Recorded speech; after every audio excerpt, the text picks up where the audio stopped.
My name is Steve Tolliday and I want to give you 5 tips on how to stick to a diet and shed some of those unwanted pounds. I've mentioned in one of my videos before that 95% of diets fail, so only 5% are losing weight and keeping it off. Well, that's not good enough. So make sure you watch this video until the end. Oh no, if you haven't, and start following some of these tips to get that weight off. Build some confidence and feel good about yourself. Tip number 1, don't look at your diet as a negative thing, something that you're planning on doing for a short period of time to lose as much weight as humanly possible. You know, just quickly get it all out of the way because you hate it so much. This is the opposite to what you should be doing. You should be looking at your diet as a new way of providing nutrition for yourself, making sure you're including your fruits, your vegetables, salads. The more variety you have, the better really, but don't force yourself to have something you don't like. It's counterproductive. So fruits and vegetables and salads, that kind of stuff, will have phytochemicals in them which can help prevent diseases, including cancer, and also they provide antioxidants which have the same effect basically, as well as potentially slowing down the aging process, which is always good. Making sure that you're consuming all the vitamins and minerals that you need, along with keeping yourself hydrated, is going to make you feel better, feel healthier, feel better about yourself, and this is going to be a good start to your diet. Tip number 2, so you've introduced your fruits and vegetables. Now we need to start reducing some of the things that you're already consuming.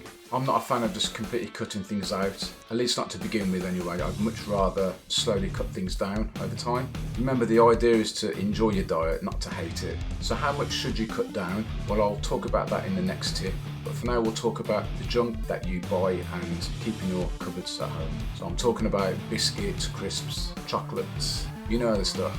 If you don't have them in your house, you can't eat them. So don't buy them in the first place. And a little bonus tip, don't go shopping when you're hungry. No. You will definitely be buying junk. I know I do.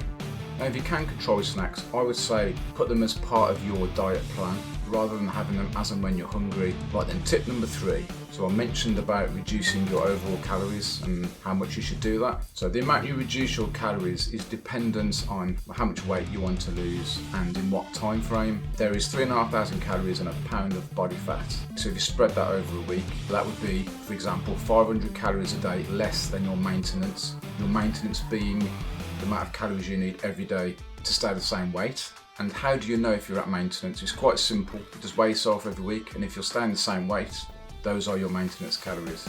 Now, I wouldn't recommend losing more than a pound a week. Okay, 2 pound maximum. The more body fat you have, the more weight you can get away with losing each week.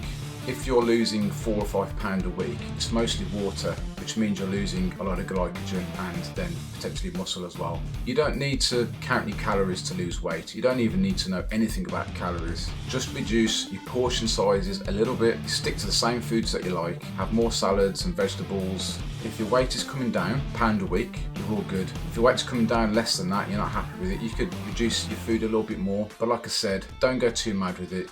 Everyone is capable of losing weight, just have realistic goals and realistic expectations. Tip number 4, don't cut out carbs. I hate this method of weight loss. Why do we want to remove our primary source of energy? Carbs are bad. No, they're not. Carbs are evil. No, they're not. At least 50% of our energy should be coming from carbohydrates. If you do exercising, particularly more high intensity exercising, you might want to increase that to 60%. Now, I definitely recommend having some low GI foods. Basically, it releases the energy slower over time rather than the high GI foods, which would give you pretty much instant energy. There is a place for that, particularly, like I say, if you're doing sports and stuff. If you cut your carbohydrates out, you will eventually lose muscle and you will feel miserable and ultimately fail your diet. Tip number 5, so you're eating your fruits, your vegetables, your salads, your snacks are under control, you've reduced your portion sizes slightly, and you're eating your carbohydrates. But what else can you do to stick to a diet? If you follow the previous tips, you should be able to stick to a diet and lose weight successfully. You're going to have ups and downs, but you don't give up just because you've had a slip up. This is going to happen from time to time. It doesn't mean that you failed. It's just part of the journey. Just get back onto it. Keep going and then slip up again and then slip up again after that in a few weeks. You're allowed to enjoy yourself. You won't lose weight if you give up, but you will if you slip up from time to time. It's absolutely fine.